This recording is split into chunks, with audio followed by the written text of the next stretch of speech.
Biarkan jiwaku tersenyum melalui hatiku, dan hatiku tersenyum melalui mataku, agar aku dapat menebarkan senyum yang kaya di hati yang sedih.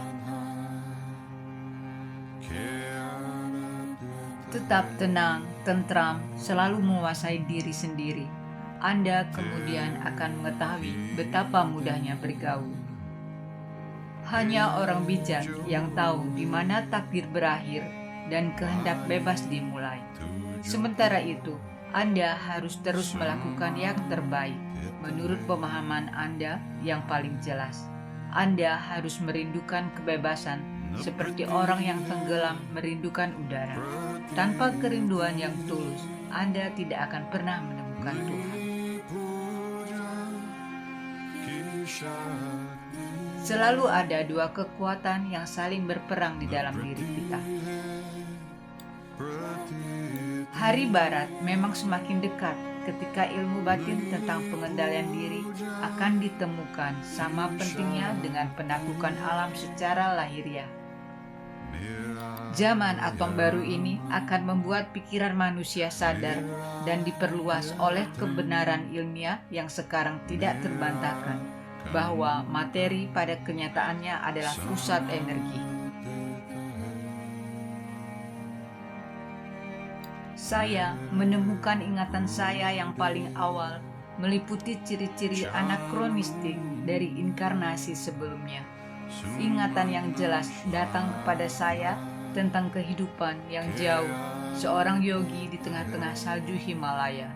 Pandangan sekilas tentang masa lalu ini melalui suatu mata rantai tak berdimensi juga memberi saya pandangan sekilas tentang masa depan. Orang biasa menganggap benda padat dan cair serta manifestasi energi dari dunia material sangat berbeda. Tetapi yogi melihatnya sebagai berbagai getaran dari satu cahaya kosmik.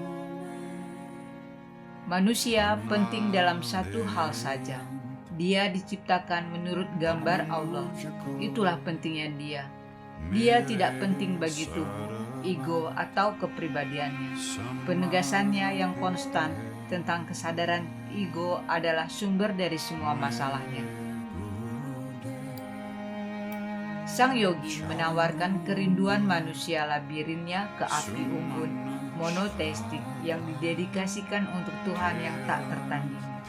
Ini memang upacara api yoga sejati, di mana semua keinginan masa lalu dan sekarang adalah bahan bakar yang dikonsumsi oleh cinta ilahi. Ada magnet di hatimu yang akan menarik teman sejati. Magnet itu adalah ketidakegoisan, memikirkan orang lain terlebih dahulu. Ketika Anda belajar hidup untuk orang lain, mereka akan hidup untuk Anda. Introspeksi diri atau duduk dalam keheningan adalah cara yang tidak ilmiah untuk mencoba memisahkan pikiran dan indera. Diikat bersama oleh kekuatan hidup.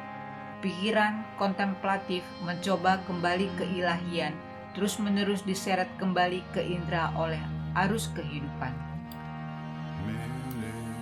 Semua pekerjaan yang jujur adalah pekerjaan yang baik. Ia mampu menuntun pada pengembangan diri, asalkan si pelaku berusaha menemukan pelajaran-pelajaran yang melekat dan memanfaatkan potensi-potensi untuk pertumbuhan itu sebaik-baiknya.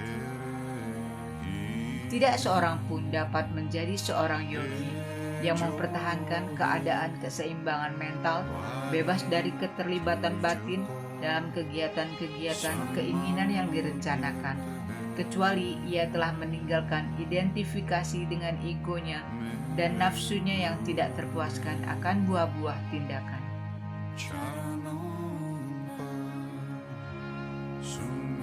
Cita-cita, pendidikan, semua sisi untuk kaum muda selalu dekat di hati saya. Saya melihat dengan jelas hasil kering dari instruksi biasa yang hanya ditujukan pada pengembangan tubuh dan kecerdasan. Sang Pencipta dengan bersusah payah menyelubungi misteri kehadirannya di setiap atom ciptaan hanya memiliki satu motif, keinginan sensitif bahwa manusia mencari Dia hanya melalui kehendak bebas. Jika seseorang menikah karena kebutuhan, dia harus bereinkarnasi untuk mencapai titik di mana dia ingin hidup hanya untuk Tuhan. Banyak karya seni, puisi, dan musik yang hebat terinspirasi oleh kenangan astral. Keinginan untuk melakukan hal-hal yang mulia dan indah di bumi ini juga seringkali merupakan pengalaman astral yang terbawa antara kehidupan bumi seseorang. Hipnotisme adalah pelanggaran ke wilayah kesadaran orang lain. Fenomena sementaranya tidak memiliki kesamaan dengan mukjizat yang dilakukan oleh orang-orang yang memiliki kesadaran ilahi. Tujuanku